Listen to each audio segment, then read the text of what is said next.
वहीं नगर निगम भिलाई के चुनाव में वार्ड 1 से भारतीय जनता पार्टी के अधिकृत उम्मीदवार राकेश धनकर ने अपना चुनाव प्रचार तेज कर दिया है। भावी विकास को लेकर राकेश धनकर ने ग्रैंड एशिया न्यूज की टीम से खास चर्चा की। आइए देखते हैं राकेश धनकर से हुई खास चर्चा। नमस्कार, मैं हूं गौरव तिवारी और मैं इस वक्त खड़ा हूं वार्ड 1 खमरिया में। वार्ड 1 खमरिया के प्रत्याशी राकेश धनकर जी से आइए हम बात करते हैं, बताते हैं, उनसे जानते हैं कि वो किस उद्देश्य से लेकर पार्षद लड़ रहे हैं, क्या नया डेवलपमेंट करेंगे। राकेश जी बताएंगे, आप अचानक से राजनीति की ओर रुख किए, किस उद्देश्य को लेकर राजनीति में आए हैं और क्या मंशा से आप चुनाव लड़ रहे हैं? पहले तो आप सभी लोगों को मेरा प्रणाम है, नमस्कार है। आज मैं इस वार्ड में भारतीय जनता पार्टी के अधिकृत प्रत्याशी के रूप में इस चुनावी समर में आया हूं और मैं बहुत बहुत धन्यवाद देता हूं अपनी पार्टी को, जिन्होंने मेरे जैसे एक अंतिम श्रेणी के कार्यकर्ता को मौका दिया है। मैं कहीं ना कहीं विकास के मुद्दों पर इस चुनाव में समर में मैं आया हूँ। राकेश जी बताएंगे कि नगर निगम का ये पहला वार्ड है जी। पहला वार्ड होने के कारण यहाँ डेवलपमेंट उस प्रकार से देखा नहीं गया जी। आप क्या नया करना चाहते हो इस वार्ड के लिए, इस वार्ड के लोगों के लिए, बताइए। वार्ड नंबर 1 जुनवानी खमरिया, जो कि विगत 15 सालों से उपेक्षा का शिकार है, आज तमाम तरह की समस्याएं से हम घिरे हुए हैं। चाहे वो शमशान घाट हो, जो आज पूरे 70 वार्ड का कचरा हमारे वार्ड क्रमांक 1 में आके डल रहा है। पूरे गांव में इसके लिए आक्रोश है, क्योंकि हर व्यक्ति को शमशान घाट में जाना है। दूसरा, अधिकतर गलियां आज आपको कीचड़ युक्त मिलेंगी, वो आपको समझ नहीं आएंगे कि गड्ढे हैं कि सड़क है। दूसरी समस्या, बहुत से लोगों का पट्टा नहीं है, जिसके कारण प्रधानमंत्री आवास योजना का उनको लाभ नहीं मिल पा रहा है।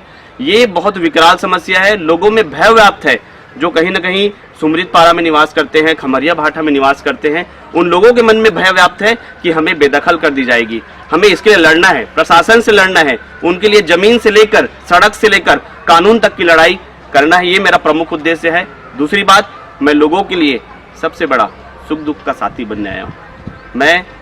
आप मुझे सुख में याद करो ना करो, अगर मुझे दुख में याद कर लिया तो ये मेरा सौभाग्य होगा। ये तो सुख दुख की बात है, हर जनप्रतिनिधि बोलते हैं। कई बार क्या होता है, जनप्रतिनिधि खरे नहीं उतर पाते जनता के विश्वास पे। जी। आप क्या किस प्रकार से डेवलपमेंट दिखाओगे यहाँ, आपको अगर मौका मिलेगा? जी। क्या नया बनाओगे खमरिया को? जी, बताइएगा। मेरा सबसे बड़ा पहला जो उद्देश्य है, जो एक मेरा सपना है, जिस तालाब को आप देख रहे हो, इसके बाजू में भी एक तालाब है, जिसके लिए नगर निगम ने 83 लाख रुपए पास किया था, सिर्फ सौंदर्यीकरण और सफाई के लिए।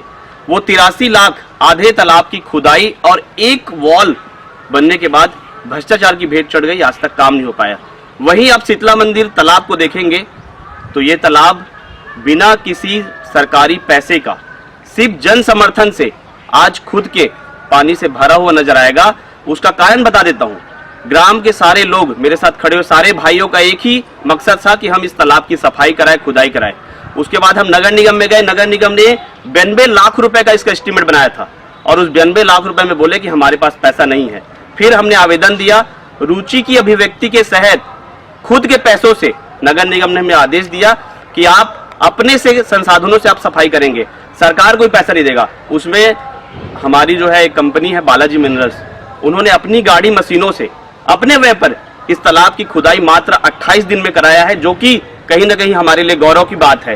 पहला काम होगा इस तालाब को बिल्कुल नेहरू नगर के भेलवा तालाब की तरह बनाना, ये एक सपना है। दूसरा, शमशान घाट को कचरा मुक्त करना। अगर इसके लिए संघर्ष करना पड़े, आंदोलन करना पड़े, तो मैं संपूर्ण लोगों के साथ इस आंदोलन में खड़ा रहूंगा। तो ये थी अच्छे विचार के साथ युवा प्रत्याशी राकेश धनकर जी मैदान में उतरे हैं।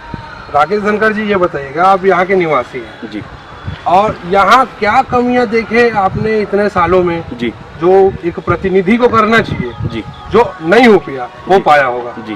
क्या क्या ऐसे खामियां हैं आपके खमरिया में, बताइएगा दर्शकों को। हम अगर चले जाते हैं खमरिया बस्ती में, यादव मोहल्ला, केवट मोहल्ला, अंदर जाते हैं तो पानी की विकराल समस्या है, सड़कों की जो गलियां है उसकी विकराल समस्या है। हम अगर सुमृत पारा जाते हैं तो सड़कों का बहुत हाल बेहाल है। हम अगर खमरिया भाठा जाते हैं तो पेयजल की विकराल समस्या है, नाली की विकराल समस्या है। कहीं ना कहीं लोगों में भय व्याप्त है कि हमें जमीन से बेदखल कर दिया जाएगा। ऐसे तमाम छोटी छोटी समस्या है जिनसे लोगों के मन में आक्रोश है। हम चाहते हैं कि ये सारी समस्याओं को मिलजुल कर सबके मार्गदर्शन से दूर करें, चाहे वो दोनों सब तालाब का सौंदर्यीकरण हो, सुमृत नगर तालाब का सौंदर्यीकरण हो, ग्रीन वैली हमारे पास एक शहरी बेल्ट है, जहां जाने वाले रोड हैं उस रोड को हमें कहीं ना कहीं जो नहर जो खत्म है डिसमेंटल है, उस डिसमेंटल ऑर्डर लेना है, उसके बीचों बीच स्ट्रीट लाइट लगाना है, उसका डामरीकरण करना है, ग्रीन वैली के अंदर जो तालाब है उसका सौंदर्यीकरण कराना है। ये सारे उद्देश्यों को लेकर मैं इस चुनावी समर में आया हूं और निश्चित ही विश्वास है कि जब हम जीत के आएंगे तो हर व्यक्ति का विकास के लिए हम सहयोग लेंगे, मार्गदर्शन लेंगे और एक नया कीर्तिमान स्थापित करेंगे। तो एक नया कीर्तिमान रचने की तैयारी राकेश धनखड़ जी कर रहे हैं। उम्मीद है उनको आशीर्वाद मिले जनता का, उनका समर्थन, जनता का समर्थन राकेश भाई को मिले। अच्छी सोच और अच्छी लॉबी के साथ चुनाव लड़ा जा रहा है। बाकी नतीजा तो जनता को, फैसला जनता को देना है। एशियन न्यूज़ के लिए मैं हूं गौरव तिवारी।